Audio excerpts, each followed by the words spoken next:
The NFL absolutely gifted the New England Patriots. Let's talk about it. My name is Aaron on the daily Patriots content. Don't miss out. Take 2 seconds out of your day. Hit that subscribe button. Mean the world to me. Hit the like button because that helps me out a lot as well. And you're good people. And comment below. Today, what we're going to be talking about, diving more into the schedule and what things have been gifted to the New England Patriots. Three big ones that we're going to jump into. So first and foremost, we've talked about this before, but strength of schedule. We know the Patriots schedule going into this year based on last year looks fairly easy, fairly better than a lot of other teams in the NFL. Only team above them are the 49ers. Now we look at their future schedule. I love this image that the Patriots have made on their website. You can go on and look at their home and away opponents.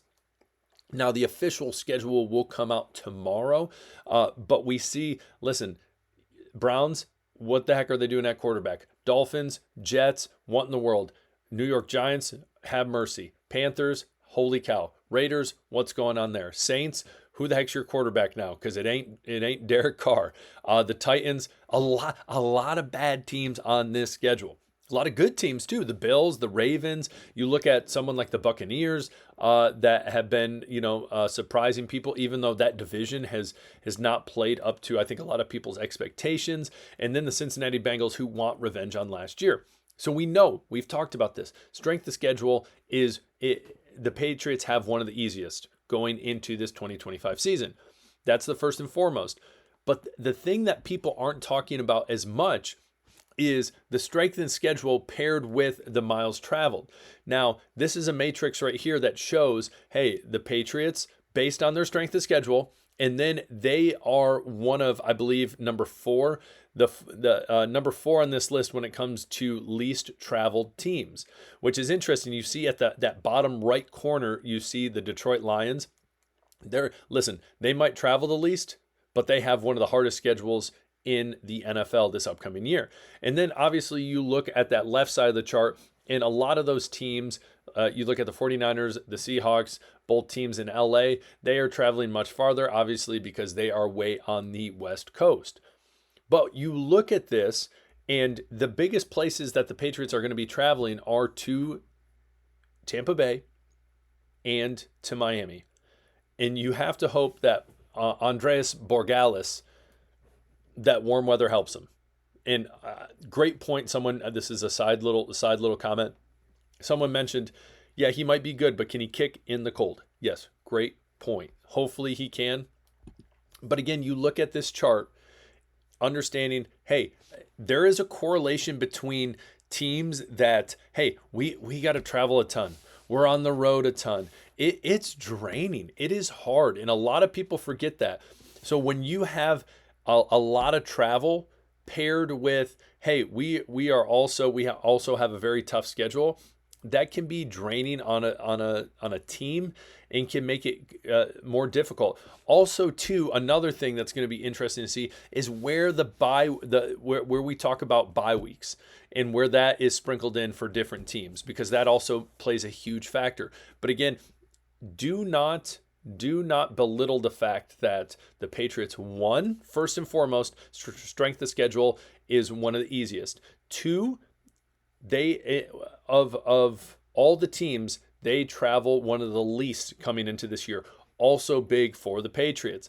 And the other thing that is also very big when it comes to this is the fact of the international schedule.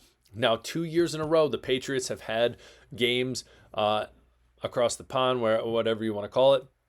And so now this is the first time that they are not going to be doing that in 2 years, which is going to be great. In my opinion, I am personally not, I don't want my team playing international. For fantasy, I'm going to be honest, for betting, stuff like that, it's not bad to throw in at like 8:30 in the morning. I usually am up at 5:30 with my kids. But you throw up a bet and you're like, oh, shoot, there's going to be a game on at 9 o'clock because it's in Dublin or it's in London or wherever it might be. But again, factor that in to the miles traveled. And the Patriots they're not going across the ocean. They don't have to worry about that. And in my opinion, you look at this list, and this is kind of a sidetrack from the Patriots. But what's funny is I guess looking at this list, the best team on this list, I don't know. I mean, you could argue, the Chargers are up and coming. The Vikings, how will they look like with J.J. McCarthy? Bo Nix and the Broncos, Matt Stafford and the Rams still have a fight in them. The Commanders of all these teams, they're a team that made it into the NFC Championship game. But a lot of times you look at the lineup you send internationally and you're like, yeah, this is, who in the world wants to go watch the Jets or the Jaguars or the Colts or the Dolphins or the Browns in an international game?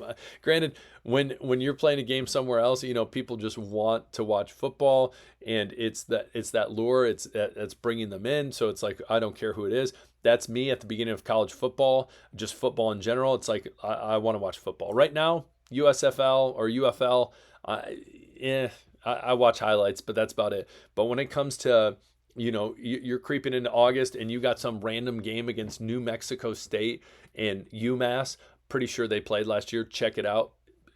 See if I'm right. I'm pretty confident they are. And I think that I want to say UMass ended up winning. But I remember watching that game and I was just like, man, I'm so glad football's back. So again,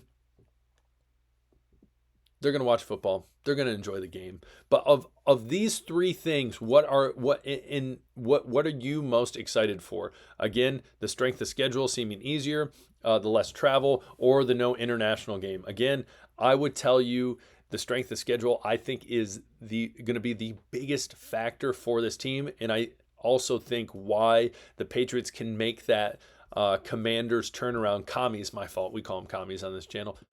Commies turnaround where they can come in and flip the script and show the NFL, listen, we changed some pieces, we changed leadership, we did all these different things, and we are ready to play, we are ready to compete. I think that is possible. And again, we look back on all these different things, and you better believe the NFL in some way, somehow, they try to make everything somewhat equitable as possible. That's what they're going to tell you. And so when you see it, though, it's like, okay, this team didn't finish well last year, so their strength of schedule isn't going to be as intense, blah, blah, blah. And so they try to do that. But looking at this one more time, just one more second, looking at this one more time, strength of schedule, travel, like Patriots, just absolutely on a platter, gifted. So what do you think? Comment below.